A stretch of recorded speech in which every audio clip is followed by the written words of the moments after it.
إن الحمد لله نحمده ونستعينه ونستغفره ونعوذ بالله من شرور أنفسنا ومن سيئات أعمالنا من يهده الله فلا مضل له ومن يضلل فلا هادي له أشهد أن لا إله إلا الله وحده لا شريك له وأشهد أن محمدا عبده ورسوله الذي لا نبي بعده يا أيها المسلمون اسمعوا فقد قال ربنا تبارك وتعالى أعوذ بالله السميع العليم من الشيطان الرجيم يا أيها الذين آمنوا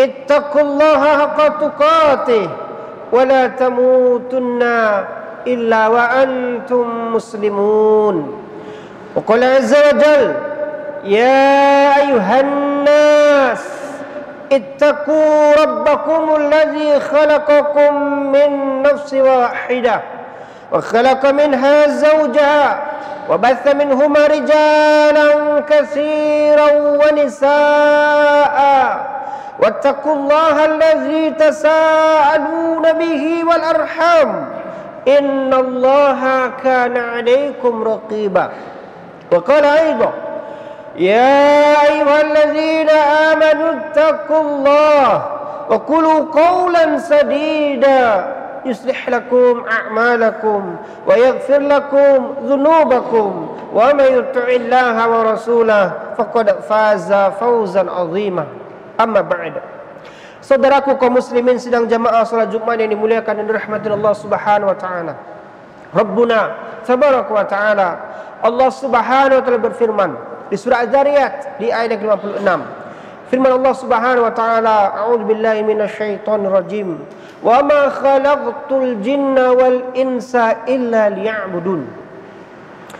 Tidaklah aku ciptakan jin dan manusia itu, kata Allah Subhanahu wa taala. Tidaklah aku ciptakan jin dan manusia itu illa kecuali liya'budun, kecuali untuk satu tujuan dalam sebuah rangka liya'budun, yaitu untuk menyembahku.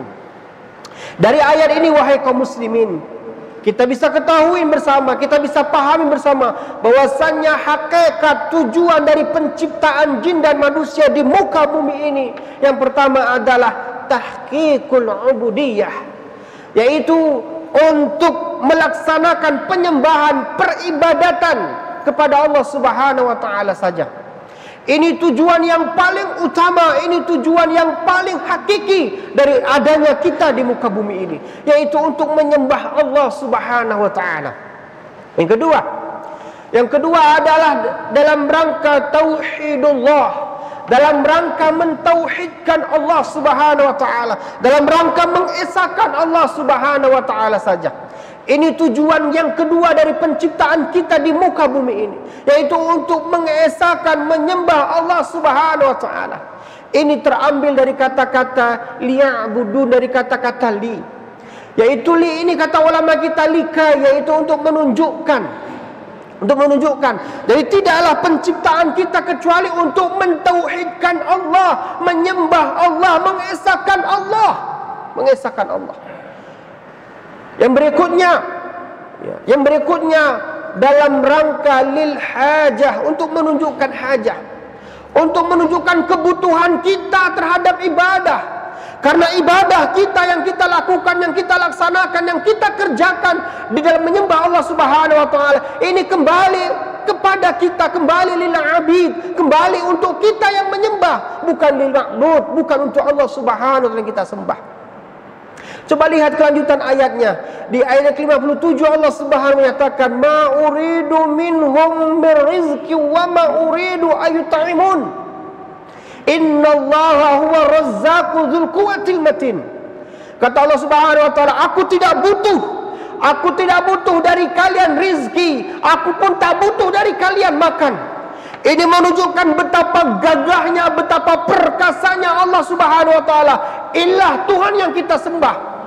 Bandingkan dengan ilah-ilah yang lainnya, bandingkan dengan ilah-ilah, dengan sesembahan-sembahan yang manusia sembah hari ini di muka bumi. Bagaimana ilah Tuhan yang mereka sembah itu diberikan makan oleh yang menyembahnya, dibersihkan, disucikan, disirami oleh orang yang menyembahnya. Ini menunjukkan kelemahan mereka sebagai zat yang diibadahin, tidak dengan Allah Subhanahu wa taala. Allah katakan, aku tidak butuh rizki dari kalian, aku pun tak butuh makan dari kalian. Kenapa? Innallaha huwa razzaqu dzul quwwatil matin. Karena Allah Subhanahu wa taala lah zat yang maha memberikan rizki. Jadi rizki kita yang hari ini menyembahnya, yang hari ini beribadah kepadanya adalah dari Allah Subhanahu wa taala.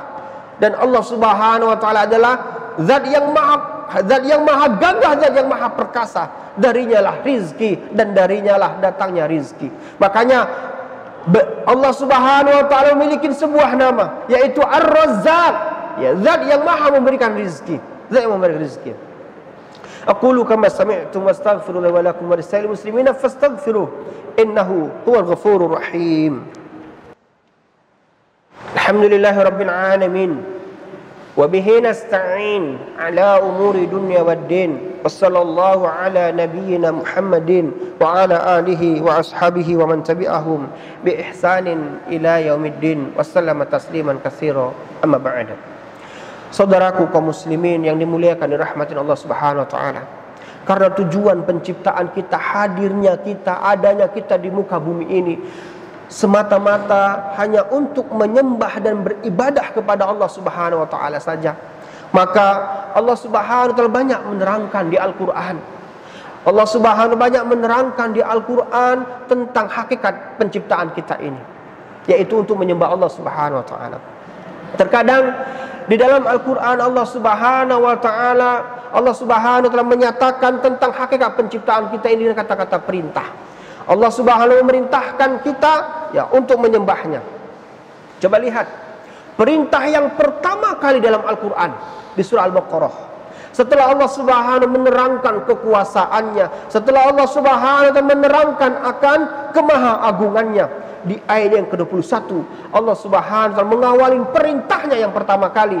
Allah Subhanahu katakan, ya ayyuhan nas, wahai kalian segenap manusia, ubudullah, sembahlah Allah Subhanahu wa taala saja, alladzi khalaqakum walladzina min qablikum la'allakum tattaqun. Sembahlah Allah Subhanahu wa taala wahai manusia, sembahlah Allah Subhanahu wa taala saja, yang mana yang telah menciptakan kalian dan yang telah menciptakan orang-orang sebelum kalian. Mudah-mudahan kalian menjadi hamba-hamba yang bertakwa.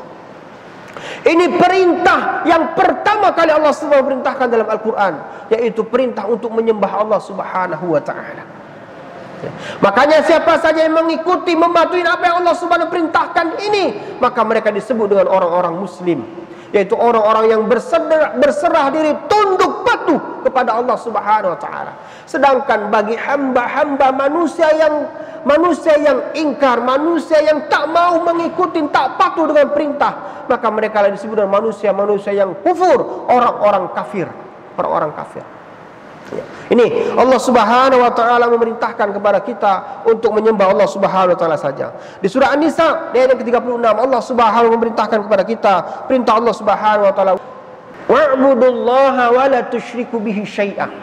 Sembahlah Allah Subhanahu wa taala saja, jangan kalian sekutukan dengan sesuatu apapun. Di surat Al-Isra di ayat yang ke-23 Allah Subhanahu menyatakan, wa qadha rabbuka alla ta'budu illa iyyahu. Allah Subhanahu telah memerintahkan, telah menetapkan kepada kalian wahai manusia untuk menyembah Allah Subhanahu wa taala saja, tidak kepada selainnya. Dan banyak ayat-ayat lagi yang mengandung perintah kepada kita untuk menyembah Allah Subhanahu wa taala saja, karena memang untuk itulah tujuan penciptaan kita. Yang kedua, terkadang Allah Subhanahu wa taala menjelaskan ya tentang hakikat penciptaan kita di alam dunia ini dengan penjelasan, ya, dengan tujuan. Coba lihat firman Allah Subhanahu wa taala di surah An-Nahl ayat 36. Allah Subhanahu berfirman, "Wa laqad ba'atsna fi kulli ummatin rasula an i'budullaha wajtanibut taghut." Sungguh kami telah mengutus kepada setiap umat satu orang rasul. Sungguh kata Allah, kami telah mengutus kepada setiap kaum, kepada setiap umat satu orang Rasul. Yang tugas Rasul ini adalah mengajak umat-umat tersebut, Ubudullah, sembahlah oleh kalian Allah Subhanahu wa ta'ala saja, wajtanibut tagut, dan tinggalkanlah sesembahan-sesembahan selain daripada Allah Subhanahu wa ta'ala. Ini penjelasan. Allah SWT menjelaskan bahwasanya Allah mengutus seorang Rasul kepada setiap kaum. Salah satu tujuannya adalah untuk menyembah Allah Subhanahu wa ta'ala. Salah satu tujuannya adalah untuk mengajak manusia, mengajak kaumnya menyembah Allah Subhanahu wa ta'ala saja. Yang berikutnya, Allah Subhanahu menerangkan dalam surah Al-Anbiya di ayat yang ke-25, "Wa ma arsalnaka min qablika min rasul illa nuhi ilaihi annahu la ilaha illa ana fa'budun." Tidaklah kami utus seorang Rasul pun sebelum engkau, wahai Muhammad. Tidaklah kami mengutus seorang Rasul pun sebelum engkau, wahai Muhammad, kecuali kami akan wahyukan kepada mereka. Kami akan terangkan, kami akan jelaskan kepada mereka. Sesungguhnya tidak ada ilah, tidak ada sesembahan yang berhak disembah kecuali aku. Untuk itu, sembahlah aku saja. Yang berikutnya, terkadang Al-Quran membahasakan tentang tujuan penciptaan kita ini dengan kata-kata targhib. Dengan kata-kata targhib, ya, yaitu balasan dari apa yang kita lakukan. Coba lihat firman Allah Subhanahu wa ta'ala dalam surah Al-An'am di ayat 82. Allah Subhanahu wa ta'ala berfirman, "Alladzina amanu wa lam yalbisu imanahum bidzulmin ulaika lahumul amnu wa hum muhtadun." Kata Allah Subhanahu wa ta'ala, adapun orang-orang yang beriman dan mereka tidak mencampurkan keimanan mereka dengan kesyirikan, mereka tidak mencampurkan keimanan mereka dengan kesyirikan, maka merekalah orang-orang yang akan mendapatkan ketenangan, keamanan, kebahagiaan, dan merekalah orang-orang yang akan mendapatkan petunjuk. Masya Allah. Jadi siapa saja yang tahu akan hakikat penciptaannya, dia yakin, dia sadar sepenuh hatinya bahwasanya tujuan kita untuk beribadah di dunia ini dan beribadah kita kepada Allah Subhanahu wa ta'ala saja, hati kita akan tenang, wahai saudaraku. Kita tidak akan memiliki kegelisahan, kekhawatiran, karena kita yakin ada zat yang maha pengatur segala perkara, yang kepadanya kita berserah diri dan kepadanya kita bertawakal. Yang berikutnya, ada kalanya Allah Subhanahu wa ta'ala dalam rangka menerangkan tujuan dari penciptaan kita di dunia ini dengan kata-kata tahdzir, dengan kata-kata ancaman. Allah Subhanahu wa ta'ala mengancam. Coba lihat ancaman Allah Subhanahu wa ta'ala ini di surah Al-Maidah ayat ke-72. Allah Subhanahu wa ta'ala menyatakan, innahu may yusyrik billah faqad haramallahu alaihi al-jannah wa ma'wahu an-nar wa ma lidh-dhalimin min ansar. Kata Allah Subhanahu wa ta'ala, sesungguhnya siapa saja yang menyekutukan, yang menyembah selain daripada Allah Subhanahu wa ta'ala, maka sungguh kata Allah, aku akan haramkan untuk mereka surga. Aku haramkan untuk mereka surga. Wa ma'wahun nar. Kalaulah Allah Subhanahu wa ta'ala mengharamkan kita untuk masuk surga, maka tidak ada tempat selain neraka buat kita. Tempat kita kata Allah adalah neraka. Tempat kita adalah neraka. Ya. Wa ma lidh-dhalimin min ansar, dan sesungguhnya tidak ada penolong bagi orang-orang yang zalim, orang-orang yang menyekutukan Allah Subhanahu wa ta'ala itu. Dan Allah Subhanahu wa ta'ala juga menyatakan, wala taj'al ma'allahi ilahan akhar fatulqa fi jahannama maluman madhura. Kata Allah, janganlah kalian jadikan sekutu, sesembahan selain Allah Subhanahu wa ta'ala, yang kalau kalian melakukan itu, maka kalian akan dilemparkan, dicampakkan ke dalam neraka jahanam dalam keadaan terhina, dalam keadaan tercela, dan dalam keadaan terjauhkan dari rahmat Allah Subhanahu wa ta'ala. Saudaraku kaum muslimin yang dimuliakan dan dirahmati Allah Subhanahu wa ta'ala, banyak lagi ayat-ayat yang menjelaskan akan ancaman Allah Subhanahu wa ta'ala ini. Tapi semoga cukuplah dengan sedikit ayat yang kita bacakan ini memberikan pencerahan batin kepada kita semua. Kita harus sadar sesadar-sadarnya kita semua akan kembali kepada Allah Subhanahu wa ta'ala. Coba lihat penjelasan Allah Subhanahu wa ta'ala dalam surah Al-Mu'minun. Di ayat 115 Allah Subhanahu wa ta'ala menyatakan, afahasibtum annama khalaqnakum abatha wa annakum ilaina la turja'un. Kata Allah, afahasibatum, duhai hambaku, kata Allah, apakah kalian menyangka, apakah kalian mengira, ya, annama khalaqnakum abatha, kalian ini aku ciptakan begitu saja, dari bayi, anak-anak, remaja, dewasa, tua, setelah itu meninggal dunia begitu saja, tanpa ada balasan yang kalian dapatkan? Tidak, kata Allah. Tidak. Kita tidak diciptakan dalam keadaan sia-sia. Wa annakum ilaina turja'un. Apakah kalian menyangka, kata Allah Subhanahu wa taala, kalian tidak akan dikembalikan kepadaku? Allah akan mengembalikan kita, wahai saudaraku. Allah akan mengembalikan kita. Karena Allah yang pertama kali menciptakan kita, maka Allah Subhanahu wa taala akan kembali mengembalikan kita. Allah Subhanahu wa taala menyatakan, huwallazi yabda'ul khalqa tsumma yu'iduhu wa huwa ahwanu 'alaihi. Sesungguhnya Allah Subhanahu wa taala lah yang menciptakan kita, dan sesungguhnya Allah Subhanahu wa taala akan mengembalikan kita untuk ditanya dari apa semua perbuatan dan amal kita. Wa huwa ahwanu 'alaihi. Yang demikian itu sangat mudah sekali bagi Allah Subhanahu wa taala. Surah Ar-Rum di ayat ke-27. Semoga Allah Subhanahu wa taala berikan kepada kita keteguhan batin dan keistiqomahan iman, dan semoga di atas iman dan Islam ini kelak semua kita menghadap Allah Subhanahu wa taala dalam keadaan husnul khatimah. Amin ya Allah, amin ya Rahman, amin rabbil alamin. Allahumma salli ala Muhammad wa ala ali Muhammad kama shallaita ala Ibrahim wa ala ali Ibrahim innaka Hamidum Majid. Allahumma barik ala Muhammad wa ala ali Muhammad kama barakta ala Ibrahim wa ala ali Ibrahim innaka Hamidum Majid. Allahumma ighfir lil muslimina wal muslimat wal mu'minina wal mu'minat al ahya minhum wal amwat innaka sami'un qaribun mujibud da'wat. Rabbana zalamna anfusana wa illam taghfir lana wa tarhamna lanakunanna minal khasirin. Allahumma inna nas'aluka al huda wat tuqa wal afafa wal ghina. Rabbana atina fid dunya hasanah wa fil akhirati hasanah wa qina azaban nar. Wa sallallahu ala nabiyyina Muhammad sallam. Subhana rabbika rabbil izzati amma yasifun wa salamun alal mursalin walhamdulillahi rabbil alamin. Akhiru da'wana assalamu alaikum warahmatullahi wabarakatuh.